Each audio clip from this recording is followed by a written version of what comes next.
Assalamualaikum warahmatullahi wabarakatuh. Waalaikumsalam warahmatullahi Kembali lagi wabarakatuh. di podcast Kanjengan Kaneman Ngajeni Kabudayan. Kali ini kita lama tak jumpa ya setelah kemarin edisi Ramadan. Kali ini kita ada di edisi spesial lagi, yaitu anak muda berkarya. Dengan narasumber di samping saya ada saudara Muhammad Muhdarul Faroh. Assalamualaikum. Waalaikumsalam. Pripun Gus, sehat? Alhamdulillah sehat. Sehat. Ya. Sama. Sebelumnya tak lupa juga kami mengucapkan terima kasih kepada para sponsor, para support yang senantiasa mendukung atas terrealisasinya podcast Kanjengan ini. Seperti ada Sarung Kanjeng, lalu juga JMKH Pusat dan teman-teman seperjuangan di Kanjengan yang lainnya. Langsung saja kita memasuki perbincangan pada sore hari ini, yaitu dengan topik membedah karya tulis Arab tentang Masjid Jami' Kajen. Ya, bisa dijelaskan Gus, kenapa kok membuat KTA itu kan merupakan tugas wajib dari Matolak ya, dari BEM ya. Ya. Yang dibagi atas beberapa tema. Dipersilahkan, ada yang sosial, pendidikan, lalu fikih juga, Tarbiyah. iya, tarbiyah syariah. Kenapa Anda kok memilih tema sosial dan mengangkat tentang sejarah Masjid Jami' Kajen ini? Ya, pertama ya saya melihat karya saya itu kan Ya. membahas tentang simbol-simbol yang ada di mimbar Masjid Kajen. Ya. Lah, saya selaku warga Kajen sendiri, selaku pemuda Kajen itu merasa penasaran gitu loh. Kenapa kok di mimbar Masjid Kajen itu kok mimbarnya itu beda dari mimbar-mimbar masjid yang lain? Unik lah ya. Unik. Istimewa. Ya. Apa namanya? Di masjid lain itu kan mimbarnya hanya biasanya kan berupa kayu dan hanya ada ukiran-ukiran sedikit gitu kan. Tapi di Masjid Kajen ini hampir keseluruhannya itu terdapat ukiran. Lah, pertama saya itu penasaran kenapa kok dibuat seperti itu. Lah, terus yang kedua saya pernah mendengar dari beberapa masyarakat Kajen itu katanya itu di dalam mimbar Masjid Kajen itu mempunyai pesan yang terkandung dari Syekh Ahmad Mutamakin pada penerusnya, generasi penerusnya. Yaitu saya mendengar pernyataan itu ya semakin penasaran gitu loh. Lah, terus di kelas akhir di BEM itu kan diwajibkan untuk membuat suatu karya tulis yang dengan berbahasa Arab. Lah, dari situ saya melihat sebuah peluang. Lah, mungkin tidak saya bisa membuat memasukkan tema ini ke dalam karya tulis yang akan dibuat itu. Ya, dari situ saya mencoba mencari pendapat di sekitar, mencari ya masukan sama mencari keyakinan diri untuk membahas itu, untuk memantapkan diri ya. Saya bermusyawarah kepada beberapa senior saya dan ternyata dari senior saya itu respeknya itu bagus, menyambut bagus, malah mendukung gitu loh untuk membuat karya tersebut gitu. Ya, baik. Jadi pertama itu memang karena ada rasa penasaran ya. Ya. Dari banyaknya ornamen-ornamen simbolik di Masjid Kajen itu mengandung maksud apa saja seperti itu ya. Iya. Lalu diputuskanlah untuk diangkat menjadi karya tulis Arab. Benar. Oh ya. Karya tulisnya ini ada yang seperti yang saya bawa. Menarik sekali ini. Di dalamnya kan membahas mulai mimbar, lalu ada papan bersulat, lalu daerah zikir. Bisa sedikit dijelaskan Gus yang tertulis di dalam KTA ini apa saja? Ya untuk pada bab ini kan ada beberapa bab. Yang untuk bab pertama itu saya fokus untuk membahas Masjid Kajen. Ya, Ya pengertiannya dulu lah ya. dari apa namanya, dari definisi masjid sendiri, terus penemunya, terus sekilas tentang Masjid Kajen itu. Iya, Dan iya. bab kedua saya membahas Tentang mimbar. ya tentang mimbar, Iya. sekilas tentang mimbar. Dan bab ketiga saya fokus untuk membahas makna-makna yang terdapat di mimbar tersebut, simbol-simbol itu, ukiran yang makna ukiran terdapat di ya, simbol itu ya, di ukiran tersebut ya. ya betul. Seperti ada kuntul nuncuk bulan, lalu gajah trisula, Gajah, terus ada naga, kepala naga, kepala naga, dan terus bunga teratai. bunga teratai itu ya. Ya. Menarik sekali. Yang Anda temukan apa, Gus, setelah menulis ini? Ya, Mungkin dari filosofi tadi loh. mungkin itu kan di mimbar ada 4 simbol, 4 simbol Yang menonjol lah ya. menonjol. Ah, Dan dari 4 simbol tersebut saya fokus untuk membahas 4 simbol tersebut dalam mimbar itu. Iya. Ya di situ kan ada satu, yang paling depan itu kan ada 2 kepala naga. iya betul. Dan yang di samping kanan kiri itu kan ada gambar trisula gajah yang trisula. membawa trisula Iya, di belalainya. Dan yang ketiga itu ada seperti bangau yang mematuk bulan atau kuntul nuncuk bulan itu ya. ya bahasa Kajennya kuntul nuncuk bulan itu di atas tempat duduk, Iya, iya. tempat duduk khotib. Dan yang terakhir itu ada beberapa ukiran bunga teratai. Ya, untuk yang kepala naga sendiri itu bermaknakan bahwa penerus dari Syekh Ahmad Mutamakin itu harus seperti ya mencontoh seperti naga. Lakunya Lakunya naga seperti lah ya. naga ya. Bisa mengendalikan Bisa nafsu. ya seperti naga di sini itu ada yang mengatakan sebagai raja ular. Dan juga ada yang mengatakan bahwa naga ini adalah naga milik dari Aji Saka.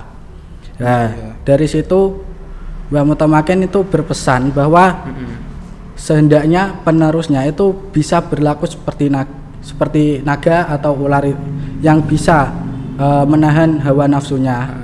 Kan ular itu biasanya kan kalau makan itu kan hanya sekali tapi puasanya lebih lama gitu kan.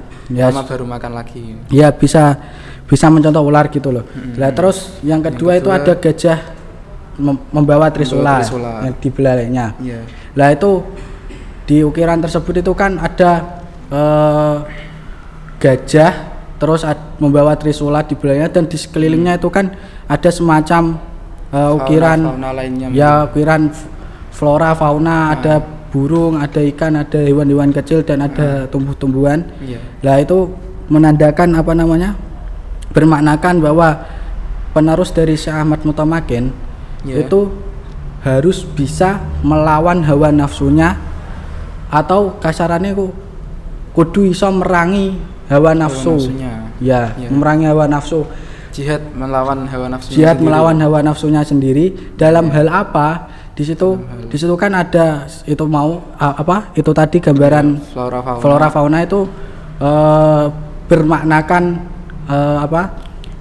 kehidupan sehari-hari atau kasarannya itu hingar-bingar di dunia gitu loh. Iya. Lah, dari situ simbol tersebut itu bermaknakan penerus dari Syekh Ahmad Mutamakin itu harus bisa melawan hawa nafsu dari tertarik dunia gitu, atau dalam bahasa tasawufnya lebih zuhud gitu. Zuhud gitu ya. Kemudian yang ketiga, Gus, ada ya yang ketiga itu kan ada kuntul nuncuk bulan itu atau bangau yang mematuk bulan itu dilambangkan bahwa penerus dari Syekh Ahmad Mutamakin itu harus mempunyai cita-cita setinggi bulan, atau dalam setinggi mungkin lah ya. Ya, setinggi mungkin lah. Atau dalam bahasa bahasa Arabnya itu sering kita kenal dengan istilah himatul aliyah itu loh. Himatul aliyah. Iya. Iya. Ya, tidak hanya impian itu harus bisa setinggi mungkin. Makanya kok disimbolkan dengan bulan, bangau yang mematuk bulan. Ya. Padahal kalau ya secara kenyataannya kan tidak mungkin sih. Ya. Kok sampai mematuk bulan, tapi Mbah Mbah Ahmad Utamaken menyimpulkannya seperti itu ya. Ya. Ya masyarakat Kajen yang menyimpulkan seperti itu. Lalu ada lagi sulur bunga teratai. Ya. Itu ya apa, itu Gus? apa namanya? Saat saya menggali informasi tentang sulur itu atau bunga teratai itu, saya menemukan ada dua makna. Yang Apa pertama itu ada dari Syekh Ahmad Mutamakin itu sulur itu bermaknakan doa dari Syekh Ahmad Mutamakin untuk penerusnya supaya di akhir hayatnya itu bisa husnul khotimah gitu ya. Lah, itu mana yang pertama berupa perlambangan doa dari Syekh Ahmad Mutamakin untuk penerusnya, dan perlambang yang kedua itu saya dapat dari Mbah Husain almarhum Mbah Husain Abdul Jabbar itu katanya kembang sulur iku maknane iku supaya penerusnya Mbah Mutamakin iso dadi wong sing mulya akram. Lah itu saya mendapatkan, kalau untuk sulur itu saya mendapatkan dua makna dari hasil penelusuran lah ya. Ya itu. Ya. Oh, ini menarik sekali ya. Banyak pesan-pesan yang ditinggalkan Syekh Ahmad Utamaken bagi para penerus beliau. Ya. Di sini penerus mungkin bisa dimaknai secara monggo diunjuk kopinya. Penerus bisa dimaknai secara ideologis ya. Ya, santri beliau maupun biologis yang atau dzurriyyah keturunan beliau. Ya. Oh iya Gus. Anda kan cicit dari Mbah Rifai Nasuha. Mbah Rifai Nasuha kan mempunyai banyak sekali tulisan lah, karya-karya ya tentang sejarah Kajen maupun biografi beliau sendiri dan karya-karya yang lain. Apakah dari tradisi tersebut itu yang mengilhami Anda ini menjadi terinspirasi menulis KTA tentang sejarah Masjid Kajen? Ya, salah satunya ya juga saya melihat salah satu dari karya Mbah Buyut saya. Ya, yang itu dalam karya tersebut itu mengulas tentang riwayat hidup dari Syekh Ahmad Mutamakin dari yang dari keraton sampai ke yang terakhir itu dari pengadilan itu loh. Pengadilan keraton. Pengadilan Surakarta dari yang kecilnya di keraton sampai menceritakan pengadilan di Surakarta tersebut. Proses pengadilan Mbah Mutamakin. Ya. Lah, dari situ saya itu tergerak gitu loh. Wah, Mbah ndek ben tahu gawe karya Mbah Mutamakin, karya tentang cara gampangannya itu tahu menyumbang sebuah karya untuk Kajen gitu loh. Saya dari situ merasa tergerak dan di akhir masa sekolah ada KTA ini, program KTA ini. Nah, saya di situ melihat sebuah peluang. Saya mencoba, wah ketoknya kok macam iki nek tak angkat jadi karya tulis. Nah, ya gitulah. Ya tergerak gitu loh. Iya. Jadi kurang lebih seperti yang tadi di awal disampaikan ya. Iya. Kalau boleh tahu Gus,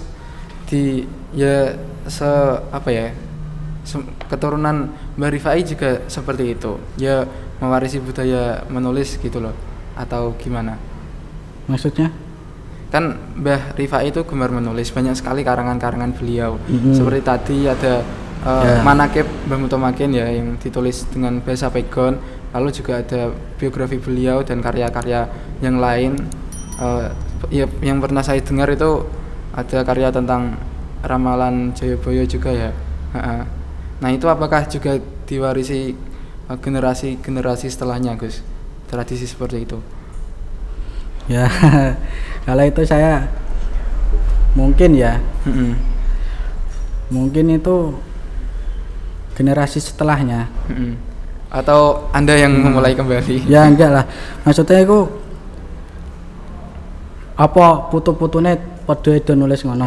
Iya seperti itu. Ya gimana ya? Kalau itu saya tidak tahu menau. Oh, tidak begitu Karena tahu lah ya apa namanya dari cucu-cucu beliau itu kan nyebar gitu. Ada yang di Jawa Timur, ada yang di Jakarta. Oh, iya.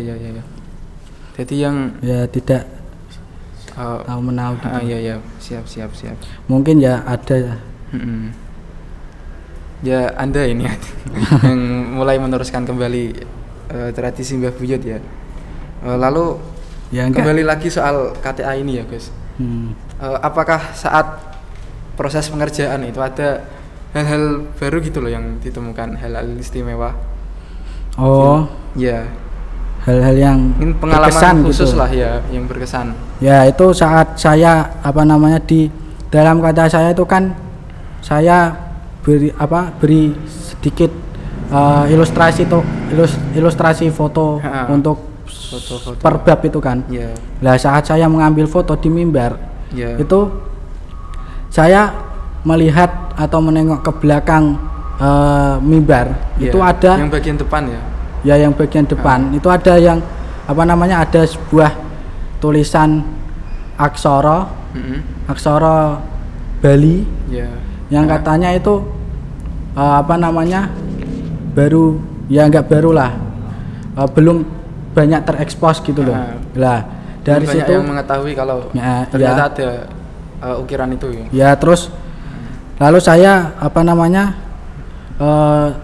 foto ukiran Difoto. tersebut saya foto Iya. dan saya share ke teman-teman kanjengan dan ternyata itu ada yang katanya itu saat tulisan dari tahun Masjid Kajen itu sendiri. Tahun dibuatnya Masjid Kajen. Masjid Kajen ya. Tapi menurut Bazaki itu kan itu yang nulis itu katanya muridnya gitu katanya kalau nggak salah.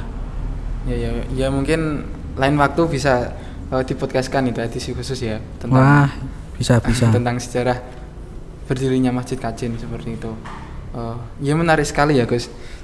Ternyata ketika penelusuran observasi ke Masjid Kajen, ke mimbarnya mengambil beberapa foto untuk dijadikan ilustrasi di KTA ini malah menemukan itu tadi ya. Ya, Dan sebuah sebelumnya pikiran tahun. mungkin ya para peneliti sebelumnya itu malah tidak menemukan itu ya. Ya karena kan menghadapnya ke belakang. Ke belakang tidak mungkin hanya terlihat. khotib saja yang Khotib tahu. saja yang melihat. Oke. Ada ya kesan-kesan yang lainnya Gus, mungkin senang susahnya saat membuat KTA berbahasa Arab ini. Ya. Apa Santai. Apa ya biasa saja sih. Maksudnya ya yang paling berkesan yaitu tadi Yaitu kalau tadi, untuk ya. yang lain ya masih biasa gitu loh, masih ya pada sewajarnya gitu loh. Ya seperti siswa lainnya lah ya. Ya. Kesulitan yang dirasakan. Ya. Oh ya, ketika di akhir penilaian KTA ini mendapatkan nilai mumtaz ya. Ya. Dan ikut Alhamdulillahnya mumtaz. dapat mumtaz. Ya padahal itu saya target awal itu untuk bisa target awal itu jayidan enggak sampai mumtaz. Alhamdulillahnya kok sampai mumtaz. Nggak nyangka ya kalau dapat mumtaz gitu. Ya gitulah. Lalu karya tulis yang berjumlah 34 halaman ini rencana ke depannya mau diapakan Gus?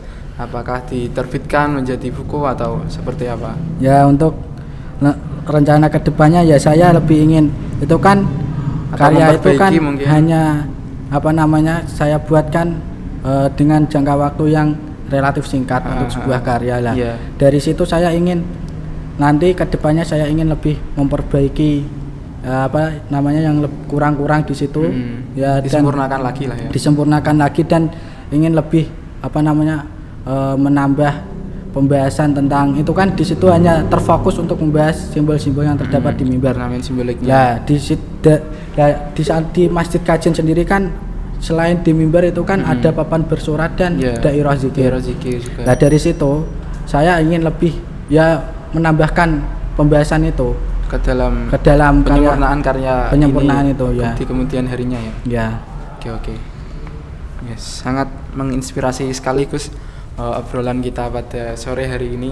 Ya. Ya, dan tak terasa waktu juga sudah lama sekali ini, sudah mungkin melebihi batas durasi ya. Ya. Langsung saja untuk closing statement mungkin Gus. Ya sekedar apa ya, motivasi lah kepada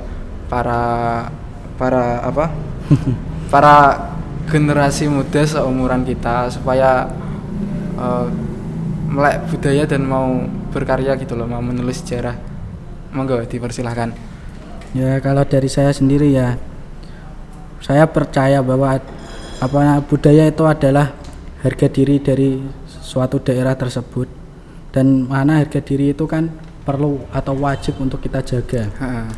Nah dari situ mungkin teman-teman bisa ya bisa untuk pemuda-pemuda atau orang-orang yang ada di suatu daerah mungkin bisa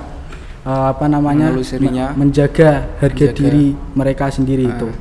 Nah dari itu saya termotivasi untuk terus untuk menggali sejarah yang terdapat di desa Kajen ini. Ya mungkin itu. Ya karena ya kebudayaan merupakan jati diri lah ya. Ya.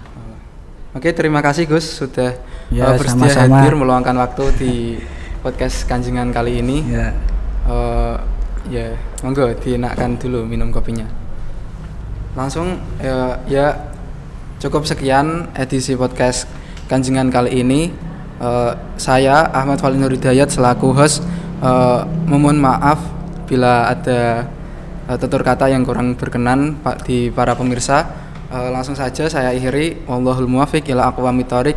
Wassalamualaikum warahmatullahi wabarakatuh. Waalaikumsalam warahmatullahi wabarakatuh.